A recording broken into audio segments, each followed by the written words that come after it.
ስለፊቴ ነበር። እሷንም ከማሰቃያት ከማማራት በርኪና ጠጣ። ከአመታት በፊት ራሴን ለማጥፋት ሞክሬ ነበር። ሁሉም ነገር ያበቃ መስሎኝ ነበርና አስቸጋሪ ነገር ውስጥ ነበርኩ፣ አስቸጋሪ ሁኔታ ውስጥ። ብዙዎቻችን ህይወታችን የተረጋጋ መስሎ ሲታየን ውስጣችን ግን እውነተኛውን ሰላም ይፈልጋል። የዛሬው ታሪካችን ከብዙ ዓመታት በፊት በዮናታን አክሊሉ ቸርች ላይ ምስክርነት ሲሰጥ የነበረው ዛሬ ደግሞ የኦርቶዶክስን እምነትን ተከትሎ እውነተኛ መፍትሄ ያገኘው የሚለው የወጣቱን ታሪክ ነው። መፍትሄ ነው የምነግራችሁ። እኔ ተሸውጄ ብዙ መንገድ ሄጃለሁ፣ ብዙ ርቅ ያለውና ብዙ ለፍቻለሁ በራሴ ለማቆም ስታገል ማለት ነው። እና መፍትሄ የሆነኝን እንዳቆም የረዳኝን ነገር ነው ዛሬ የምነግራችሁ። እሱም እግዚአብሔር ነውና ይሄ የሃይማኖት ታሪክ ለውጥ ብቻ አይደለም። ከሱሰኝነት ዝቃጭ ጉድጓድ የወጣ እውነተኛ ረፍትን ያገኘ ወጣት ጉዞ ነው። ሱሰኝነት በአንድ ጀንበር አይመጣም፣ ነገር ግን በአንድ ጀንበር ሕይወትህን ባዶ ያደርጋታል። ጋንጃና ሐሺሽ የዚህ ወጣትን ውበት በሉ፣ ገንዘቡን ጨረሱ፣ ጊዜውንም ወሰዱበት። ከላይ የሚታየውን ጥፍሬን አያችሁ? ሱስ ነው እንደዚህ ያደረገኝ፣ ጋንጃና ሐሺሽ። እና ሁላችሁም ሱስ ውስጥ ያላችሁ እና እናንተ ብዙ ነገራችሁ ሉስ ሳታደርጉ ማለት ነው። ብዙ ሰዎች ሱሰኞችን ሲያዩ በቁጣ ወይም በንቀት ይመለከቷቸዋል። ነገር ግን ውስጣቸው ያለውን ትግል የሚያውቅላቸው የለም። ሳልፈልግ ያደረግኩት ነገር ነው፣ መውጣት አቅቶኝ ነበር ሲል ያንን አሰቃቂ የውስጥ ትግል ይነግረናል። እና ከዛን ራሱ በራሱ ጊዜ ጠራኝ ወደ ራሱ። ከዛሬ በኋላ ያን የማትፈልገውን ነገር አታደርግም አለኝ ማለት ነው። ጸሎቴን ሰማኝ ማለት ነው።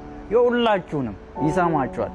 ለኛ እግዚአብሔር ኢየሱስ ለኛ ኃጢአተኞች እንጂ የመጣው ለንጹዎች አይደለም። እና እኛ ኃጢአተኛ ነን፣ እኛ ሱሰኞች። ማንም አይረዳችሁም፣ ማንም አያግዛችሁ፣ ማንም ከዛ ሱስ አያስወጣችሁማ። እሱ ግን ያስወጣችኋል፣ እሱ ግን ይወዳችኋል፣ እሱ ግን ይረዳችኋል። እና ወደ እግዚአብሔር ወደ ኢየሱስ ክርስቶስ ተጠጉ፣ ጸሎት አድርጉ፣ ይረዳችኋል። ካላችሁበት ነገር እግዚአብሔር እንዲወጥቶ ያወጣችኋል። ተስፋ መቁረጥ የመጨረሻ ምዕራፍ አልነበረም። እሱ እንደሚለው አንድ ሸክላ ሰሪ በእጁ የሰራውን ሸክላ ቢበላሽበት አይጥለውም፣ መልሶ አስተካክሎ ይሰራዋል።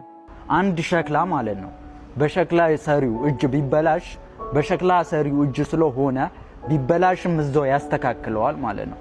እኔም ወደ እግዚአብሔር ተጠጋው፣ ሱስም እየተጠቀምኩ ቢሆንም ማለት ነው። የፕሮቴስታንት መድረክ ያላስቆመውን የሱሰኝነት ሰንሰለት ወደ ኦርቶዶክስ ተዋሕዶ እምነት መጥቶ በጸሎትና በጥምቀት ታገለው። ዛሬ ይሄ ወጣት ከ3 ዓመት ጥረት በኋላ ከዛ አሰቃቂ ሕይወት እየወጣ ነው።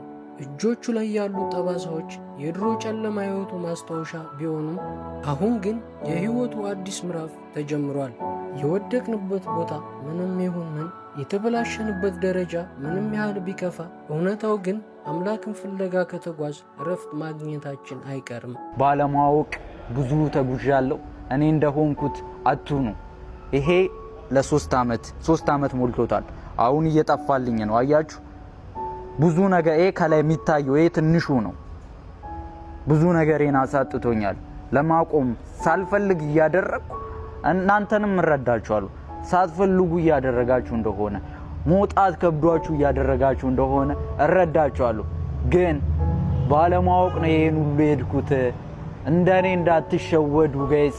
ይሄን ቪዲዮ ይረዳዋል፣ ያግዟል ለምትሉ ሰዎች ሼር አድርጉ፣ ኮፒ ሊንክ አድርጉ። ወዳችኋለሁ ጋይስ።